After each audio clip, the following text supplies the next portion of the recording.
With all the stories making the headlines now this New Year's Day, it's the ITV News.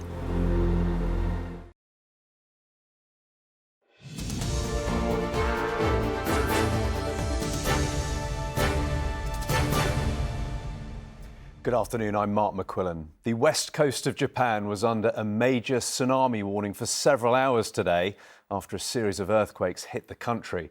The largest quake had a magnitude of 7.6, causing roads to crack, buildings to collapse and fires to break out.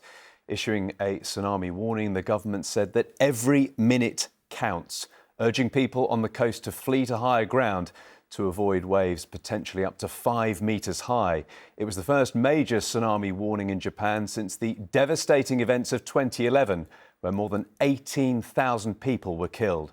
Vincent McQuillan has the latest. For millions on Japan's west coast, a relaxing New Year's bank holiday turned into a day of fear as 20 successive earthquakes struck its central region. Across the country prone to seismic activity, even with the best designed infrastructure, the force of the 7.6 magnitude earthquake collapsed homes and buildings. Japan's emergency services are well trained for these disasters and are already working to pull people trapped under rubble. But the largest earthquake recorded in Ishikawa Prefecture since records began in 1885 had triggered Japan's first major tsunami warning since the 2011 Fukushima disaster. Residents in coastal areas were warned to evacuate immediately to higher ground, but damaged roads may hamper their evacuation routes. Please be careful of future earthquakes and rain and do not enter dangerous areas. Please be careful of earthquakes with a maximum seismic intensity of 7 for about a week, especially in the next 2 to 3 days. Authorities also issued tsunami warnings for neighbouring Niigata and Toyama prefectures. The first tsunami waves, some more than a metre high, have now reached the coast, but authorities had warned of waves as high as 5 metres. Countries on the other side of the Sea of Japan, like North Korea and Russia, also warned their coastal regions to be on alert.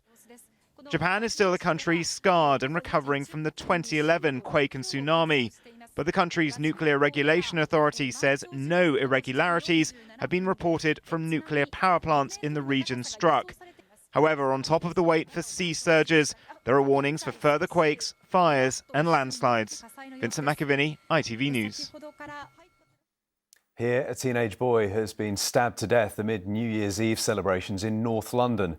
Police officers found the 16-year-old shortly before midnight after being called to a fireworks viewpoint on Primrose Hill. A man has been arrested on suspicion of murder. An American woman suspected of killing 2 of her children and injuring a third has been arrested in the UK. Detectives in Colorado had been searching for 35-year-old Kimberly Singler since just before Christmas. And the fighting in Israel and Gaza has continued into the new year. Hamas fired rockets at Tel Aviv this morning. Meanwhile, Israel's army said it was preparing for prolonged fighting that could last throughout the entire year. The Archbishop of Canterbury has focused on war and its devastating consequences in his New Year message. Justin Welby said wars seem everywhere at the moment and has urged people to stand with those suffering. I've met Ukrainian refugees, most recently in Georgia and Romania, families having to start again in a new country.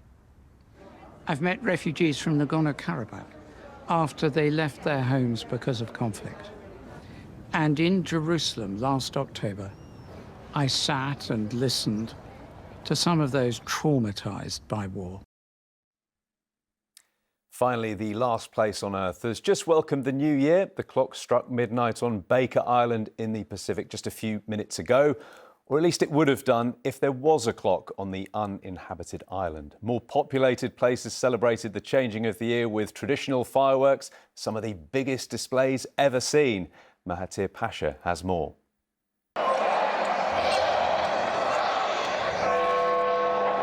As Big Ben's bongs rang out across a crowded London, 2024 was welcomed with an eruption of around 100,000 cheers. The pop and flare of the fireworks illuminating the capital's River Thames. In Scotland, at Edinburgh's famous Hogmanay Street Jamboree, party pilgrims gathered to watch the skies light up as the festival marked its 30th anniversary. Well, you try it once, you just keep coming back. We're only here for 2 days. We came all this way to enjoy the party with you guys. It's meant to be the best place in the world to celebrate, isn't it? Less jubilant were those hoping to attend the handful of firework displays around the country that were cancelled last minute due to wild winds. Across the pond, though, cities around the United States celebrated the coming of the new year in style throughout the night. First in New York's iconic Times Square, followed by Las Vegas. The Copacabana beach cemented its reputation as Brazil's party capital, with 2 million people taking to the coast for a get-together that will be hard to top. As spectacular shows of bright lights and celebration marked midnight, the rest of the world caught up to the new year. Mahathir Pasha, ITV News. That's all for now, Paul. We'll be here with the latest at 6:45. Until then, have a great afternoon. Goodbye.